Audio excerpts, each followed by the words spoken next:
De la conducta de alimentación. Si se fijan, empieza a tener un impacto en salud pública muy importante, en donde aspectos, médicos, psicológicos, empiezan o tenemos que empezar a abordarlo de manera multidisciplinaria, sobre todo en salud pública también porque los costos en el tratamiento son altos, son elevados. ¿Qué va a pasar? Son personas jóvenes, la mayoría, se puede presentar en cualquier edad, pero son personas jóvenes que tienen alterado el funcionamiento cotidiano, entonces ya alteran la función, por eso se puede considerar. Existe una comorbilidad psiquiátrica. En esta comorbilidad psiquiátrica lo vamos a comentar, pero pueden ser trastornos por consumo de sustancias, pueden ser depresión, trastorno límite, ¿no? Trastornos de personalidad. Y hay consecuencias para la salud, que ya comentamos algunas, que son gastrointestinales, endocrinas, dermatológicas, cardiovasculares, pulmonares, y si presentan estas alteraciones muchas veces el médico internista necesita apoyo por el especialista, ¿no? Por el subespecialista. Y por tanto existe un elevado riesgo de mortalidad. Ahora, a nivel mundial también han incrementado y está determinado que 0.5 mujeres, de las cuales el 10% muere. Pero pongamos atención que esto fue está muy pequeño, pero en el 2011. Ya estamos en el 18. Además de que estas son las que están diagnosticadas. Hay un gran grupo que ni siquiera está en el diagnóstico y en los números. En población mexicana también ha aumentado y se presenta del 7 al 10%. La prevalencia en anorexia es de 0.5 a 1.5 y si se fijan la bulimia alcanza el 3%. Y la distribución siempre es 10 a 1, donde las mujeres adolescentes son la población vulnerable. 10 mujeres por un hombre. Si se presenten hombres, por favor, hay que estar muy pendientes, ¿no? No solamente, o no es una enfermedad exclusiva de mujeres. De hecho, ahora con los cambios, también ya muchos hombres están muy pendientes de su imagen, ¿no? Entonces, también pueden tener este trastorno. Generalmente la anorexia inicia en la pubertad y en la adolescencia temprana y la bulimia en la adolescencia tardía. Y bueno, también se acuerdan de la gráfica donde pueden iniciar con anorexia y seguir con purga, con bulimia. Entonces también tengamos presente el historial de la persona. Y hay una tasa muy alta de recaídas, sobre todo porque es un tema muy íntimo, ¿no? En donde inicialmente o aparentemente pueden tener o ser funcionales, pero igual el vómito autoinducido es muy íntimo, no todo el mundo está pendiente, ¿no? En el baño o en el lugar es muy secreto y también son personas que no permiten que se metan en su alimento, ellos deciden qué entra a su cuerpo. Entonces las recaídas son muy altas. Y considerando también que en la sociedad nos movemos mucho en comida, si se festeja algo hay comida, si se termina, no sé, un grado se festeja con comida, entonces también aquí esto nos favorece a las recaídas. La incidencia de trastornos de alimentación se ha registrado un aumento progresivo en los últimos años. Y ahora vamos a hablar sobre la comorbilidad. Hay muchos estudios en donde estos trastornos psiquiátricos o los trastornos de alimentación se relacionan con depresión, con ansiedad, con trastornos obsesivos compulsivos, que es justo lo que mencionaba, ¿no? Mucho más presente en anorexia, esa obsesión, lo cual determina, por supuesto, un deterioro en el funcionamiento social. Además que hay una relación muy alta con el abuso o dependencia de sustancias, sobre todo porque muchas sustancias permiten que las personas cumplan su objetivo relacionados con la ingesta o con la pérdida de peso. ¿Okay? Entonces hay un predominio de síntomas purgativos bulímicos, frecuentemente o con mayor frecuencia cocaína, anfetaminas y marihuana. ¿Y los inhalantes? Los inhalantes también, incluso también alcohol, porque ya cuando están en un consumo severo de alcohol, el alcohol les da las calorías, pero nada de nutrientes. ¿no? Entonces ahí empieza a ver, pero hay que determinar muy bien cuál es el objetivo de la restricción, si es un efecto por el consumo o la persona utiliza la sustancia. Es un efecto de... Exactamente, entonces ahí no vamos a diagnosticar a todos, ¿no? No vamos a sobrediagnosticar. Podemos encontrar a una niña de la calle con inhalantes, claro, una niña de la Ibero que lo utiliza para que le elimine la sensación de ansiedad para ingerir. Exactamente, esa es la diferencia. Exactamente. Esa es la diferencia, sí, claro, claro. Ahora, lo importante de tener presente esta comorbilidad es que el abuso de sustancias es uno de los predictores de recaídas en pacientes de trastornos de la conducta alimentaria. Por ejemplo, si una persona tiene una preocupación extrema por la imagen y también tiene un trastorno de consumo de sustancias, recibe tratamiento de rehabilitación para el consumo, pero al parar el consumo aumenta la ansiedad, ¿no? En el inicio de en la parte inicial, en la desintoxicación, y la ansiedad genera aumento también de apetito, o utilizan la comida para saciar o disminuir la ansiedad, además de que si la sustancia la consumían para inhibir el apetito, van a empezar a tener apetito. Entonces lo esperado, no es siempre, es que la persona gane peso. Y si el trastorno de la conducta alimentaria está presente y no tratado, puede ser que el cambio en su imagen genere o nos lleve a una recaída, ¿no? ¿Por qué? Porque es el tip perfecto, y así lo refieren. Es que hice muchas dietas, hacía mucho ejercicio y encontré que con la cocaína no tenía hambre, podía estar en ayuno muchas horas e incluso días y perdía en una semana el peso que había tenido o que gané en tanto tiempo. Entonces, por eso hay que tenerlo presente. Y también es importante atenderlo en conjunto, ¿no? Para ver de qué manera puede ser un detonante la imagen. Y, bueno, viceversa. Si esto es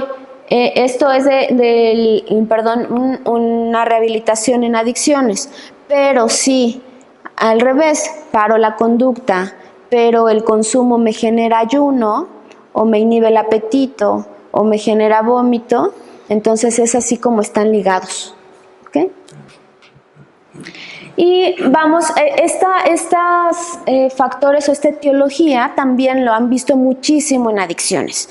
Es una patología, un trastorno multifactorial, en donde intervienen antecedentes genéticos, familiares, socioculturales.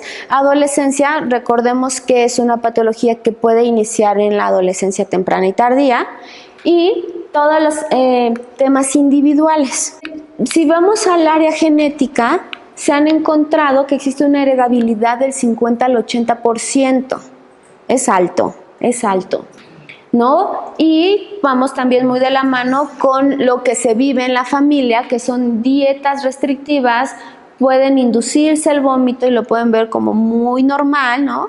Familiarizado, una preocupación por el peso, una insatisfacción corporal.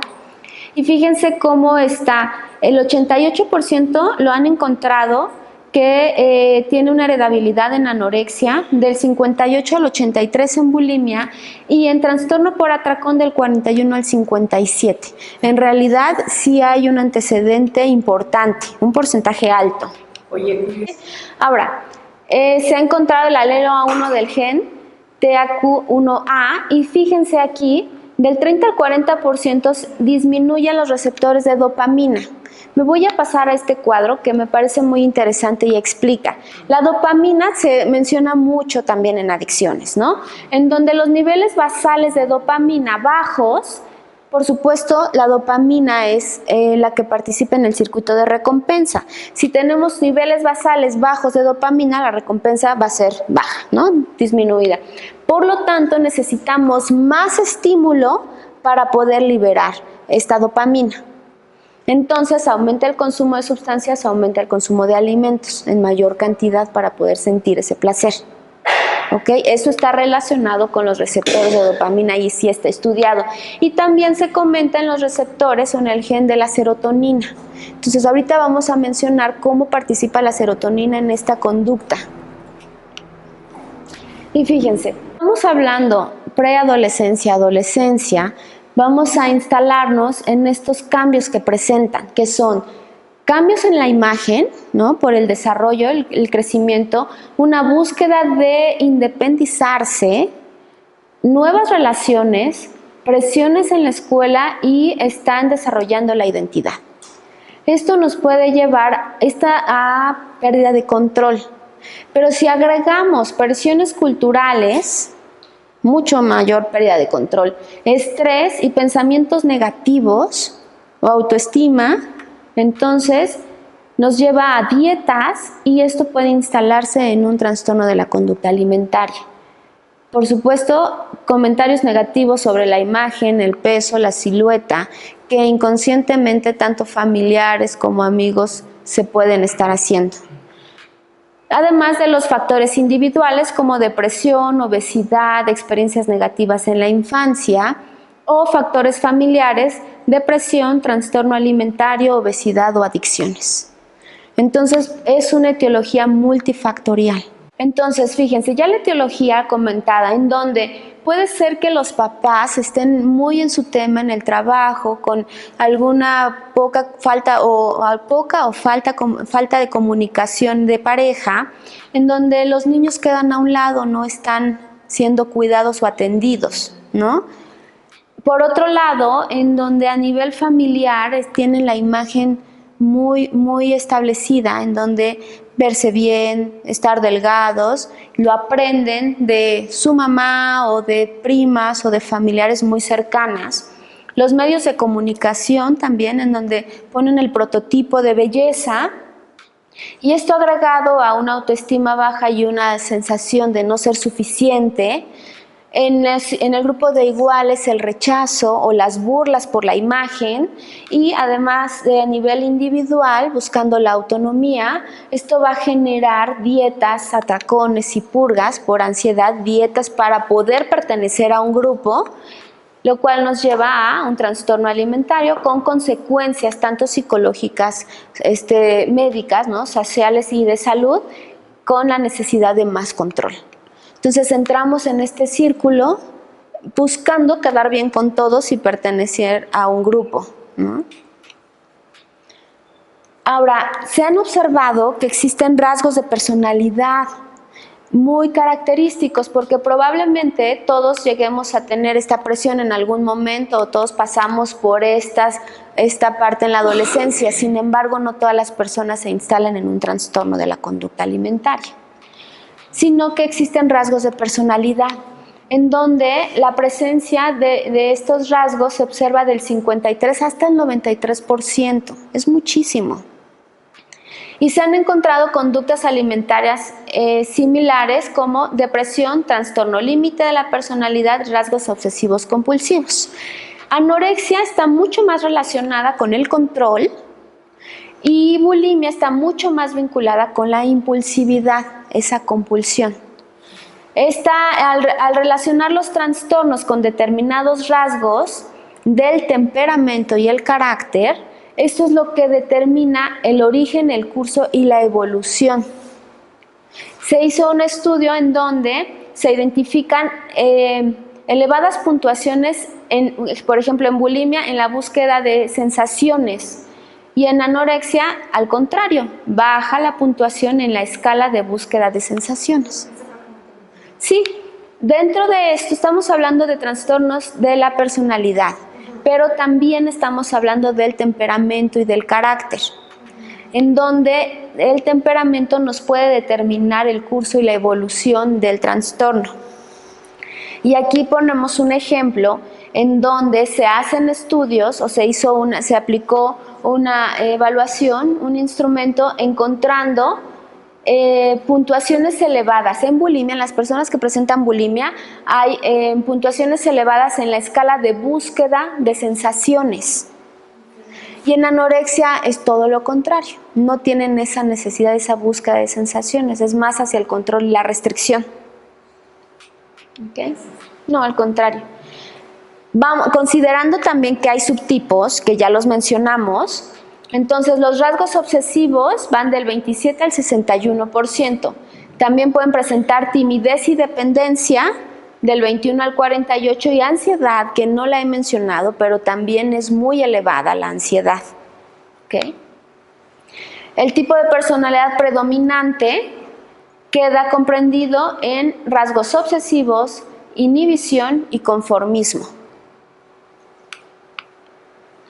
Así es que ahora sí vamos a mencionar sobre los cambios neurobiológicos.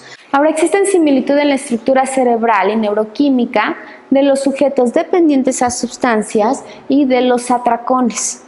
Estas anormalidades están muy relacionadas con neurotransmisores de dopamina, así como de opioides, lo cual genera cambios en los neurocircuitos, lo que genera estas conductas impulsivas y compulsivas. La impulsividad se puede definir como una predisposición a acciones rápidas, a acciones no planeadas, en donde se presenta como una respuesta a un estímulo que puede ser interno o externo. Entonces, la impulsividad quiere decir que reacciona sin medir consecuencias. Esto está muy presente en consumo de sustancias, así como en trastornos de la conducta alimentaria y principalmente en los atracones. La impulsividad está relacionada con el control del comportamiento, las emociones, y por tanto, si estamos hablando de control de comportamiento y emociones, estamos hablando del circuito de recompensa, de la dopamina, y está presente en diversos trastornos de la conducta alimentaria.